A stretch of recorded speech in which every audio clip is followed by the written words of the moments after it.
Bonsoir à tous, bienvenue dans le 4e après-match. Les Diables Rouges de Briançon ce soir accueillaient les Ducs d'Angers. Il y avait comme un air de revanche par rapport à la finale de l'an passé remportée par les Briançonnais. Et bien ce soir, victoire au bout du suspense des hommes d'Edo Terglav, 5-4 dans les prolongations. Je vous propose tout de suite d'écouter Edo Terglav, le coach des Briançonnais, accompagné de Cédric Custos, le défenseur et ancien Angevin. Je pense que ça commençait tous à aller quand on est allé en Suède. On voulait vraiment trouver une collision d'équipe, un groupe qui est soudé ensemble, qui travaille fort. On ne voulait pas trop se concentrer sur le résultat. Puis je pense qu'aujourd'hui, on a travaillé plus fort qu'eux. Quand tu fais les choses bien, quand tu travailles fort, comme dans la vie, comme aujourd'hui, dans le sport, mais les choses ils vont en notre faveur. Puis enfin, on a juste mérité ce match, c'est tout. Il n'y a pas d'autre. On avait beaucoup de jeunes qui jouent aujourd'hui, on a beaucoup de blessés.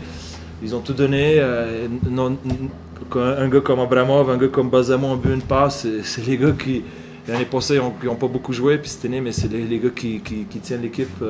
Puis c'est super beau à voir, c'est bien. On a vu qu'il y a plusieurs lignes qu'on marquait ce soir. Ça aussi, c'est une satisfaction, j'imagine, pour un coach. Mais oui, avec la perte de Bernier au début de match, on a balancé les lignes un peu, puis on a juste dit qu'il faut regarder les choses bien simples. Puis oui, toutes les trois lignes ont bien répondu. On a marqué les buts qu'avant on ne marquait pas. On est allé à la cage, les choses y ont tombé pour nous. Puis c'est ça, on est une équipe comme ça. Puis j'espère qu'on va continuer sur cette lancée. Cédric, le 6 avril dernier, sur cette glace, c'est vrai que la coupe s'échappait pour toi. Et là, ce soir, tu gagnes contre ton ancien club. Est-ce que c'est un sentiment particulier? C'est une victoire d'équipe. Voilà. Il fallait qu'on prenne des points parce que depuis le début de saison, on enchaîne pas mal de défaites. Physiquement, c'est difficile, on voyage beaucoup. Maintenant, gagner contre Angers, ça a une saveur particulière, oui, parce qu'il y a eu une finale l'année dernière. J'étais de l'autre côté, mais voilà, maintenant, je joue pour Briançon et l'essentiel, c'est qu'on aille le plus loin possible et qu'on enchaîne les victoires. On a dit, il y a eu des débuts un peu compliqués. Là, comment ça se passe dans le vestiaire? On sent que la cohésion a pris et que le moral revient. Il y a toujours eu le moral. Le problème, c'est qu'on n'arrivait pas à gagner parce qu'il nous manquait un petit quelque chose. Comme l'a dit Edo, la Suède, c'était important pour nous de bien figurer, de faire un bon match, de rien lâcher. Est-ce que le travail commence à payer? Je l'espère. Ce qu'il faut, c'est réussir à enchaîner les victoires. Edo, le prochain match, il va arriver très vite, encore une fois. C'est vrai qu'enchaîner 2 victoires de suite, là, j'imagine que c'est l'objectif principal. C'est pas, comme je dis, on veut pas trop regarder le résultat, c'est les choses qu'on fait sur la glace. Je pense qu'on se concentre sur les petits détails qu'on veut qu'on le fait, puis on va aller match après match qu'on commence de le faire, puis ça paye, puis on veut se concentrer sur ça. Oui, c'est derby, c'est gap, puis on veut être présent, mais après, c'est ça, l'important aujourd'hui, c'est de bien récupérer, demain un congé, on tourne sur la glace lundi, puis préparer maximum pour ce match, puis garder les choses simples, puis travailler fort, puis c'est tout. Une toute dernière question, qu'est-ce qui aurait pu être amélioré ce soir? C'est vrai qu'on a vu notamment les jeux de puissance, peut-être qu'il y avait encore des moments où ça aurait pu basculer plus rapidement en votre faveur, non? Oui, avec perte de Marc-André, on essaie d'autres choses, on n'avait pas le temps, ça arrive pendant le match, on voulait juste, c'est une chose qu'on faut garder, une chose un peu plus simple pour le défenseur, il lance les palais qu'il met à la cage, puis comme 5 contre 5 qu'on a vu, on a fait les choses simples, puis au début on a marqué, je pense 5 contre 4, on travaille encore un peu pour trouver les solutions, mais je pense qu'en général, les choses ils vont dans le bon sens. Merci à tous les deux. On peut avoir des nouvelles de Marc-André? Il a eu un coup à la tête. Il voulait continuer, mais je ne voulais pas prendre des risques. La saison est longue. Je ne sais pas. Je n'ai aucune idée. Les coups de la tête, c'est sérieux. On va faire les tests, on va voir qu'est-ce qui se passe. Puis s'il faut prendre une journée de plus de congé, on va prendre les risques. On a encore 3 matchs la semaine prochaine. La semaine après, on va à Genève. Puis vraiment, il faut faire sûr qu'il n'y a rien de grave pour sa carrière puis pour cette saison. Et oui, donc 2 gros points pris ce soir par les Briançonnais sur cette glace René Froger. Du côté angevin, le retour en bus va être un petit peu plus dur. Réal Paiement, le coach de cette formation angevine, est venu à notre micro. Écoutez-le, il est presque satisfait finalement d'avoir pris ce point. Je pense que premièrement,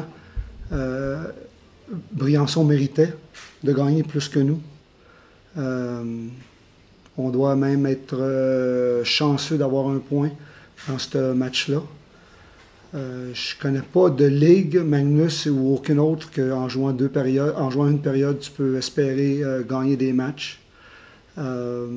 L'équipe de Briançon a eu un paquet d'opportunités d'arrêter, de lâcher, d'abandonner, et ils ne l'ont pas fait.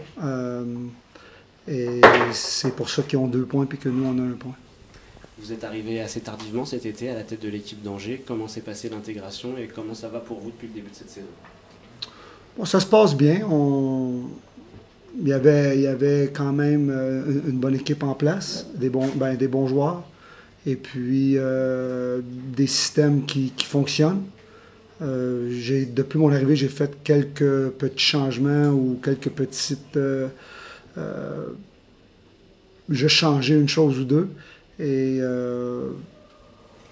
on a des bons résultats jusqu'à là, mais comme toute équipe, pas assez bon pour ce qu'on pense. On a vu un gros powerplay en tout cas ce soir de votre côté. C'est quelque chose que vous avez travaillé particulièrement ces derniers temps d'entraînement ou non? Pas vraiment. Il y avait des choses en place. On a juste, encore une fois, sur les sorties de zone, on a essayé d'améliorer une couple de petites choses. Mais c'est une raison. Là, on a marqué seulement qu'en powerplay puis en désavantage numérique. On n'a pas marqué 5 contre 5. C'est encore difficile à gagner des matchs de ce niveau-là dans la Ligue Magnus si tu ne marques pas à 5 contre 5. Dernière question. Justement, cette Ligue Magnus, vous portez quel regard sur elle cette saison?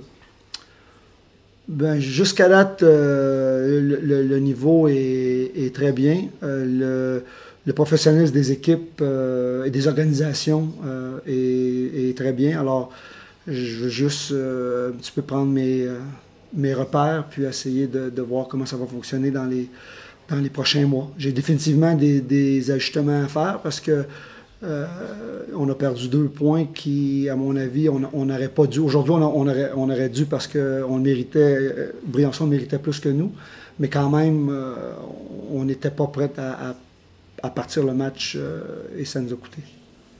Merci beaucoup. Merci. Le prochain match pour les Briançonnais, c'est mardi soir. Le derby à Gap du côté de l'Alp Arena. Excellente soirée à tous. Ciao, bye bye.